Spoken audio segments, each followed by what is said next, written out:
The Agency Module Project presents a comprehensive exploration of divine representation across Scripture and related ancient writings. Its purpose is to clarify how the one sovereign Elohim performs his will through appointed agents, rather than through direct self-manifestation. These studies gather evidence from the Hebrew Bible, the New Testament, the Book of Enoch, and the Dead Sea Scrolls to show a consistent pattern of mediated action that maintains monotheism while explaining the activity of the Son and the angels. At the heart of this research is the principle of the Shaliach, the Hebrew term for a sent representative. In ancient law, the saying was, "A man's agent is as the man himself." This legal maxim provides the key to understanding how divine authority can be exercised by another without violating the unity of God. When Scripture records an angel speaking as God or a prophet declaring, "Thus says Yahweh," the mechanism at work is agency, not plurality of divine beings. The introduction of the book defines this framework as the agency module. God is the principal. His chosen messengers, angels, prophets, priests, kings, and ultimately the Messiah, function as authorized agents. Through them, the divine purpose is executed in judgment, mercy, and revelation. This delegation preserves the holiness of God while allowing personal interaction with His creation. In Chapter 1, the doctrinal study of the agency module opens with textual examples. The healing and forgiving acts of Jesus in Luke 7 are portrayed as actions performed by one who carries the authority of Elohim. Jeremiah's pronouncements of judgment and David's intercessions follow the same pattern. God's will expressed through intermediaries. From these narratives, the pattern emerges. Elohim acts indirectly, safeguarding transcendence yet accomplishing all things through chosen representatives. Chapter 2 turns to history. The Shaliach principle arises in Jewish legal literature and becomes the model for interpreting divine activity. The Mishnah records that a man's agent is as the man himself. This same idea appears in Scripture, where messengers deliver royal or divine decrees. During the Second Temple era, the concept shaped apocalyptic writings and the theology of the Qumran community. It provided a way to describe God's communication through angels or inspired teachers while maintaining strict monotheism. Chapter 3 expands the idea into the mystery of sonship and agency. Here, the study integrates the doctrine of the second Adam.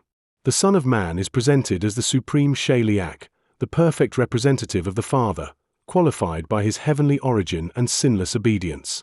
Where the first Adam was of the earth, the second man came from heaven.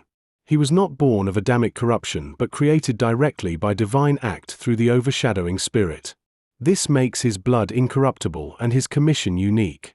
As the perfect agent, he executes the Father's will without deviation, restoring humanity through obedience. His authority derives from function and faithfulness, not equality of essence. Thus, the agency module offers a framework for understanding Christ's mission without resorting to Trinitarian metaphysics. Chapters 4 and 5 trace the principle of agency through the Old and New Testaments.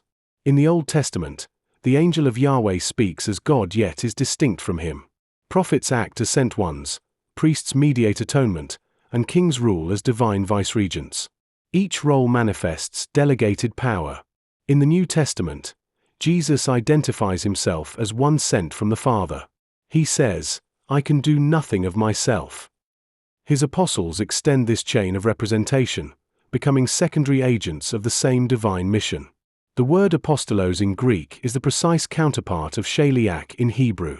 Every act of the Son and his disciples demonstrates the law of delegated authority, unity of purpose, distinction of person, subordination of will. Chapters 6 through 9 broaden the discussion through the Book of Enoch and the Dead Sea Scrolls. In Enoch, angels such as Michael and Raphael execute judgment, while the elect one, called the Son of Man, sits upon the throne of glory to judge on behalf of the Lord of Spirits. At Qumran, writings like 11Q13 present Melchizedek as a heavenly priest who proclaims liberty and executes divine vengeance in the Jubilee. The teacher of righteousness functions as an inspired mediator who interprets prophecy for the community. When compared, these sources reveal a consistent theology of delegated rule and revelation. Enoch emphasizes the messianic aspect. Qumran highlights priestly mediation. Both affirm that divine agency, not divine multiplicity, governs heaven and earth. Chapter 10 centers on Melchizedek as the archetypal agent.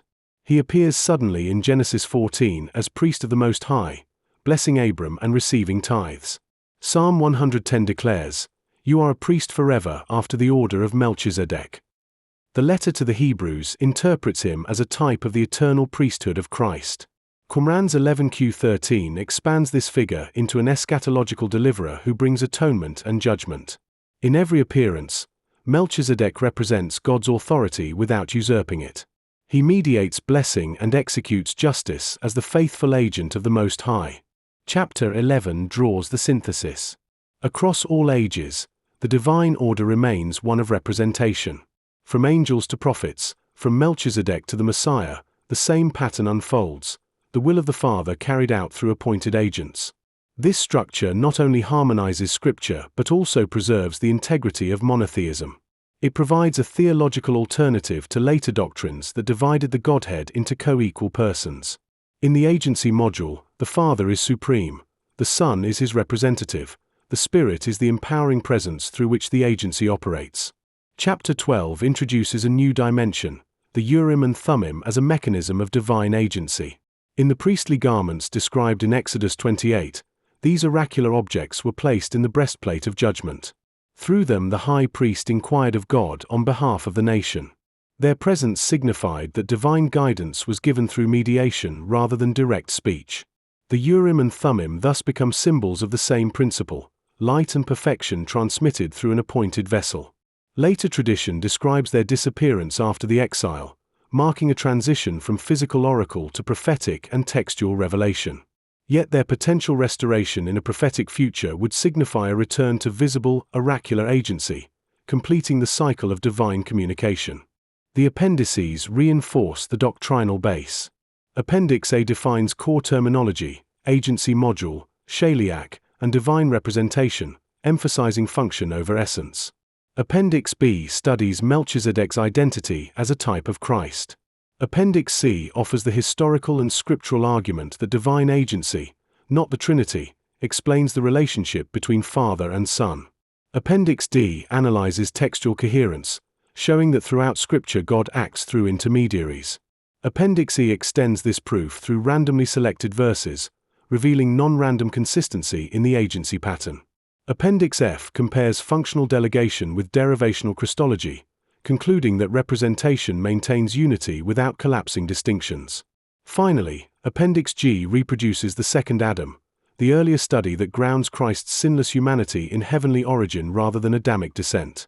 Taken together, these studies form a single proposition, that the biblical narrative consistently presents one sovereign Elohim whose actions are mediated through chosen agents.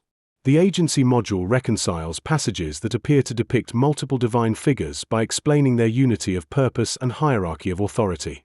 It upholds the primacy of the Father, honors the obedience of the Son, and recognizes the functional participation of the Spirit and the angels. It resolves ancient controversies about the nature of the Godhead by returning to the Hebraic logic of representation. In practical theology, this understanding transforms worship and doctrine alike. Believers approach God through the appointed mediator, acknowledging that redemption, revelation, and judgment are all acts of agency. Christ as the second Adam inaugurates a new humanity drawn from heaven rather than earth. Through him, divine life flows into the redeemed, forming a covenantal people who act as agents of righteousness on earth. The same order that governs heaven extends into human vocation, delegated service under one sovereign will. The implications for modern scholarship are profound. The agency module offers a coherent interpretive key linking biblical theology, Second Temple literature, and early Christian thought. It bridges the gap between Jewish monotheism and Christian Christology without resorting to metaphysical compromise. By focusing on function instead of substance, it preserves both the unity of God and the authenticity of the Son's mission. It calls for renewed study of the shaliach principle in rabbinic sources and of oracular mechanisms like the Urim and Thummim as prototypes of mediated revelation. In conclusion, the Agency Module Project presents a unified theological system grounded in Scripture and confirmed by historical texts. It declares that divine authority operates through order, hierarchy, and representation. The Father remains the ultimate source. The Son, as the supreme agent, embodies the Father's will. The angels and prophets continue the chain of mediation. The Urim and Thummim stand as symbols of oracular precision and perfect light. Together they reveal the consistent law of divine communication. One God, many agents, one will accomplish through them all. This is the essence of the agency module. It is the pattern of creation, redemption, and judgment, the order by which the heavens rule the earth. Through understanding this module, the believer perceives that every act of divine revelation, every covenant, and every miracle operates through the same eternal principle, the will of Elohim fulfilled by his appointed representatives. In this harmony of agency, the glory returns to the one true God, who alone is the source of power, wisdom, and life everlasting.